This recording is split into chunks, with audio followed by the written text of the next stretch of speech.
بسم اللہ الرحمن الرحیم۔ صبر کے متعلق آیات و احادیث۔ حالات و پریشانی میں ان کو پڑھنے سننے سے صبر کی توفیق ہوگی، پریشانی میں کمی ہوگی اور صبر کے بڑے فضائل حاصل ہوں گے انشاءاللہ تعالی۔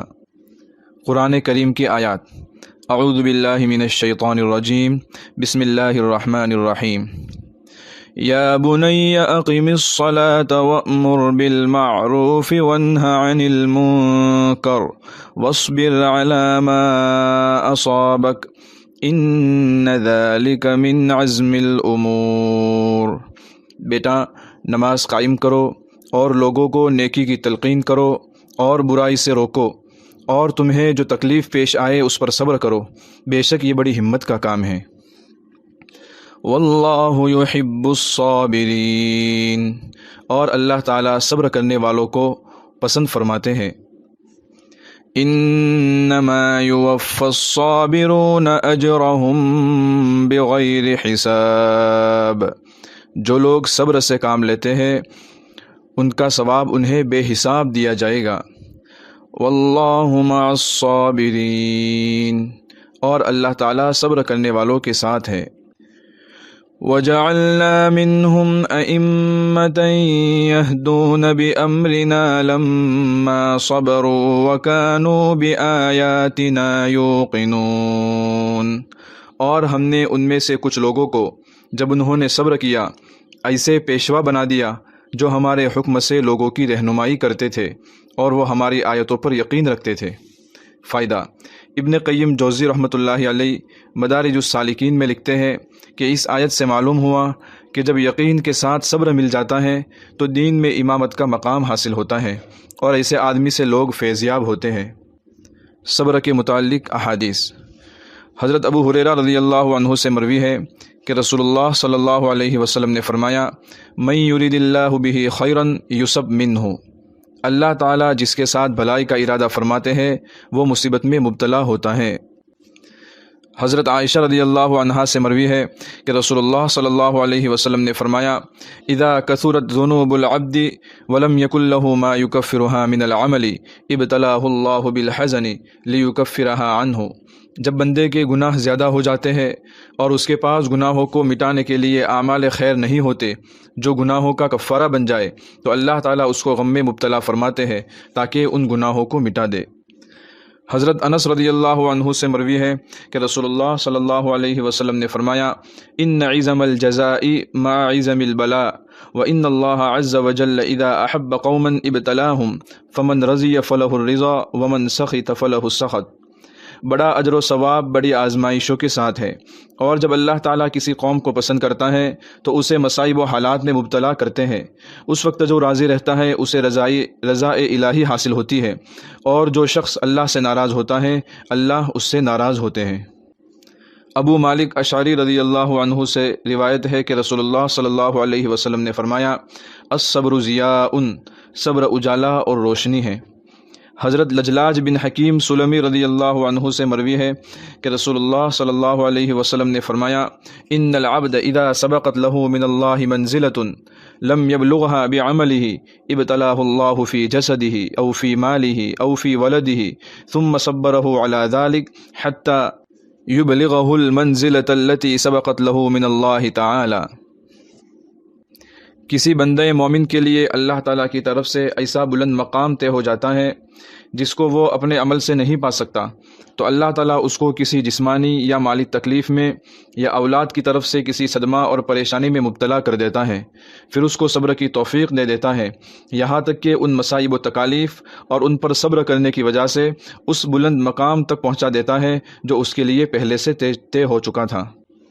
حضرت ابو سعید خدری رضی اللہ عنہ سے روایت ہے کہ رسول اللہ صلی اللہ علیہ وسلم نے فرمایا، من یستعفف یعفہ اللہ ومن یستغنی یغنہ اللہ ومن یتصبر یصبرہ اللہ وما اعطی احد من عطاء اوسع من الصبر،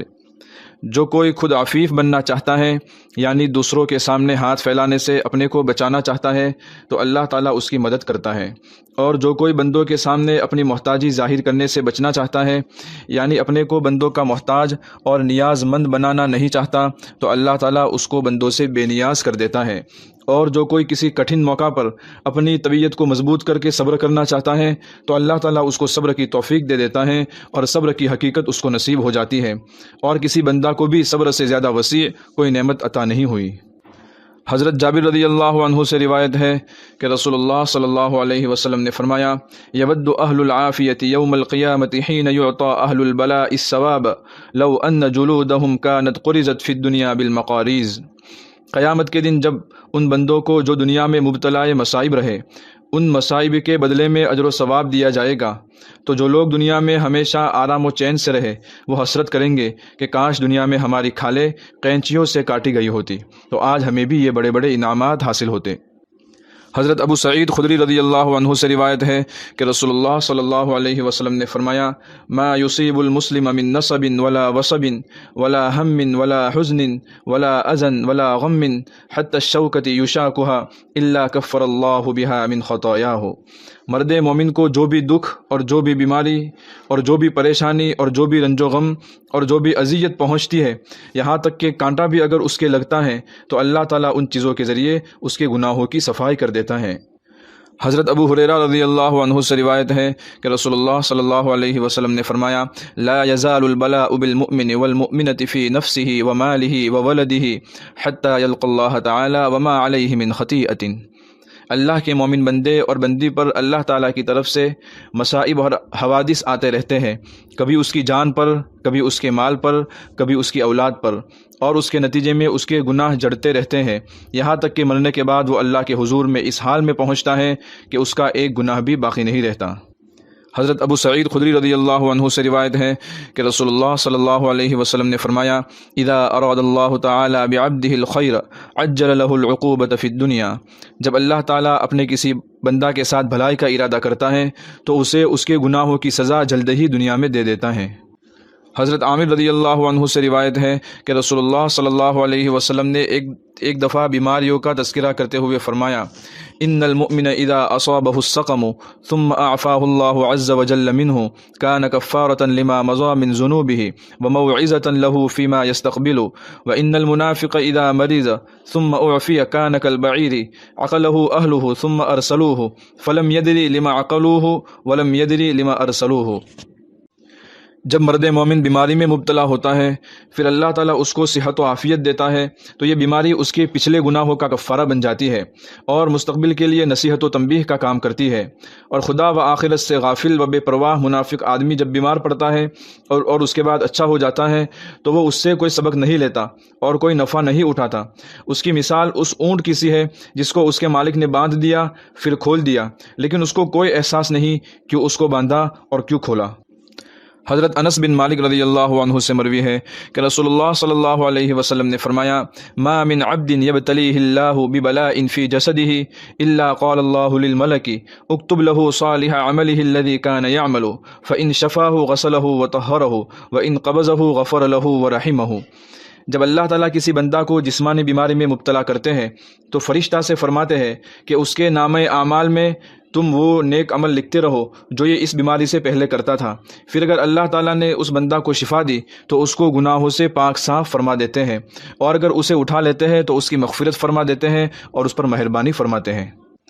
حضرت ابو امامہ رضی اللہ عنہ سے روایت ہے کہ رسول اللہ صلی اللہ علیہ وسلم نے فرمایا، یقول اللہ تبارک و تعالی، یا ابن آدم ان صبرت واحتسبت عند الصدمۃ الاولی لم ارض لك ثوابا دون الجنۃ۔ اللہ تعالیٰ کا ارشاد ہے کہ اے ابن آدم، اگر تو نے شروع صدمہ میں ہی صبر کیا اور میری رضا اور ثواب کی نیت کی تو میں نہیں راضی ہوں گا کہ جنت سے کم اور اس کے سوا کوئی ثواب تجھے دیا جائے، یعنی میں تجھے جنت دے کر ہی راضی ہوں گا۔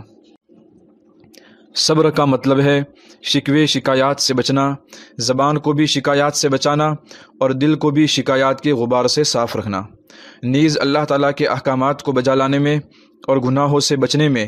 نفس پر جو بوجھ پڑتا ہے اس کو برداشت کرتے ہوئے احکامات الہی پر جمنا اور ثابت قدم رہنا۔ اللہ تعالیٰ ہمیں موقع پر ان آیات و احادیث پر عمل کرنے کی توفیق عطا فرمائے۔ ویڈیو کے نیچے سبسکرائب کے بٹن پہ کلک کریں، بیل کے آئیکن پہ کلک کیجئے تاکہ ہر نئی ویڈیو کی نوٹیفیکیشن آپ کو مل جائے۔